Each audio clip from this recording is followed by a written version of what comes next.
Good morning. It is, I don't know, 5:30. Time to ring in the day. Now, you may notice that I didn't shave my head. I noticed because I got all these white hairs. That's why I shaved my head, because I got the old man thing going. This is pushing 50. Sorry I didn't let you sit behind me, Shadow. You take up too much space. She's giving me the death glare. Alright. It's been very busy season between work, good hiking. There's been a wedding and a Jack and Jill. There's a couple more weddings coming up before the end of this year. So it's just been really busy, and I've actually watched a lot more movies than I've done reviews for. It's unfortunate.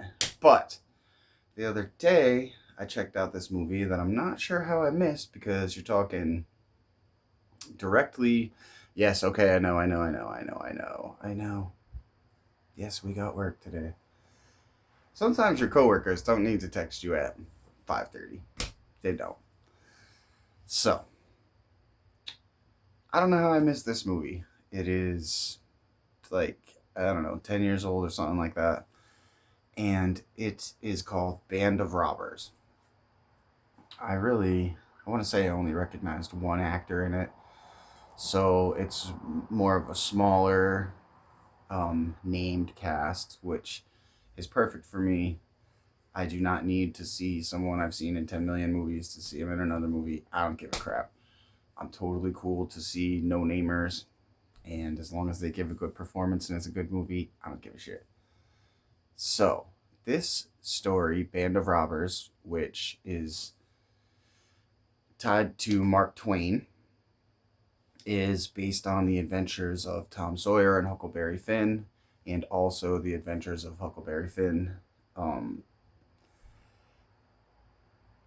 I I never liked the adventures of Tom Sawyer that much as a kid. I enjoyed reading it, but I think I maybe read it once or twice.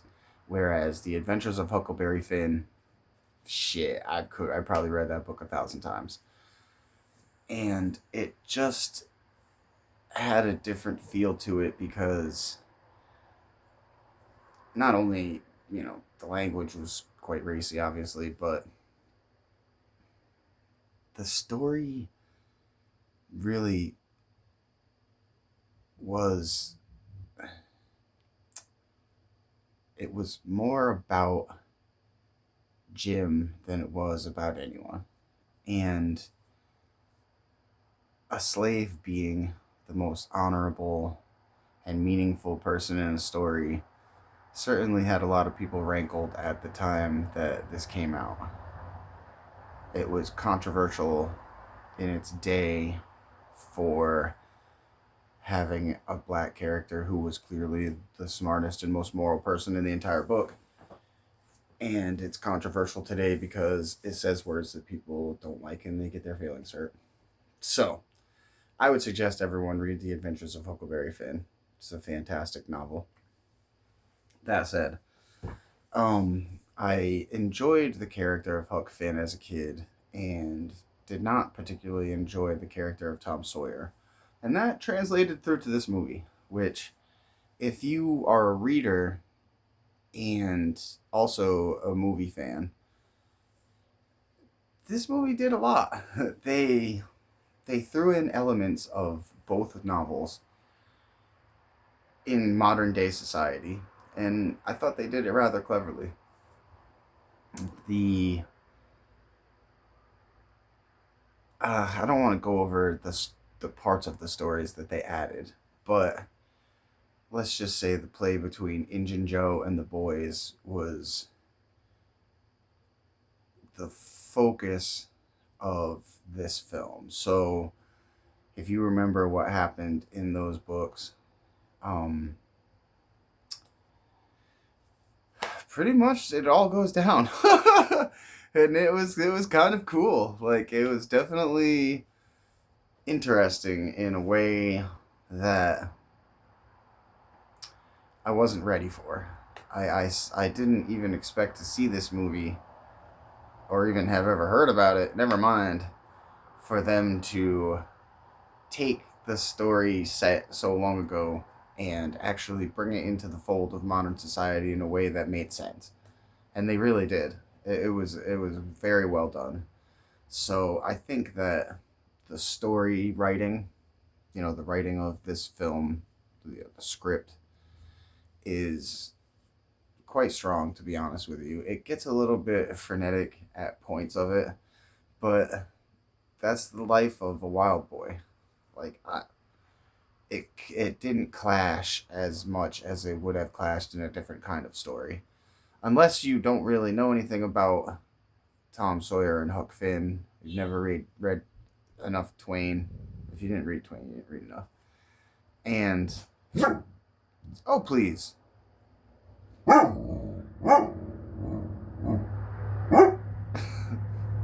Okay. There's nothing there. That was probably just a squirrel. You're never gonna get it. She's a huffer and a chuffer. Okay, I love you. I'm just picking on you a little bit. So, if you know anything about these characters and you felt any sense of attachment to them, I'm willing to bet you would enjoy this film. If you don't know these characters,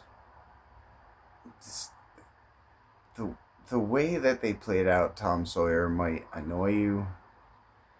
Honestly, in a lot of ways, it annoyed me. I thought it's not that the guy didn't do a good job, because he did do a pretty good job. It's that the writing for that specific character, while it did in the end imbue the Tom Sawyer sense of ultimately just selfishness. That's what Tom Sawyer is. He's just a selfish character. And he represents the bad side of the reckless spirit. Whereas Huckleberry Finn, as a more reserved character who had less opportunities but tried to do more right with them than Tom Sawyer, who had plenty of opportunities and just said, I don't care. Tom Sawyer ultimately didn't care about anyone except his own self. Not Becky, not Huck, not the people who raised him, nobody. He didn't care. And that translates over into this film, which you can just tell he just doesn't give a crap about anyone but his own self. And I didn't like it as a kid, and I didn't like it as an adult. I just don't like the character of Tom Sawyer. That said, the guy who played him, I forget his name right now. I don't bother to remember people's names in that way. Let's just keep it all characters. But he did a good job being a selfish jerk. And that could be why I didn't like him. Because I didn't like him in the book. I didn't like him in the movie. But I also thought the other guy did a good job playing Huck Finn, because he ultimately is kind of a dummy, but he's a more honorable person. He's like, when they say honor among thieves, they're talking about Huck Finn. They're not talking about Tom Sawyer. Although he is ultimately the leader of the thieves, he's the one who lacks the honorable code. And that's just the nature of these characters. So they tied everyone in. They had a fair sense of humor, a fair sense of danger, a pretty good mix-up of stuff.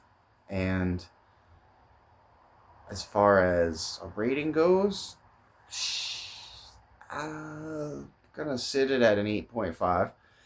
I think it's one of those movies that people are either it'll be a 5 or it'll be a 9. Like, I don't think there's gonna be a lot of people who would rate this a 6 or a 7, because you'll either play into the novelization that you enjoyed when you read the book, and readers, I assume, will probably see the different tentacles and where they landed. And non-readers, you know, may just not care. I don't know. It's hard to say because I don't know how to watch this movie from the aspect of a non-reader, but it's based on a novel. And I think if you haven't read those novels, a lot of the weird occurrences that are directly like a throw to the book, you're not gonna understand those. And you'll probably just be like, what the hell is that? Whereas anyone who read these novels is gonna be like, oh shit. Yep. That fucker would have him painting fences. No doubt. So, Band of Robbers. I don't remember the year exactly, 15, 16, like 10 years old. But if you enjoyed Mark Twain's novels, I pretty much guarantee you would enjoy this film. If you never read them, you might get a sense of whimsy from it. It's a pretty fun movie. So I would suggest that everyone go check this out. Gets an 8.5 from me. Might get a little higher from you. Might get a little lower from you. But certainly, if you like those books, check this one out. Have a good day.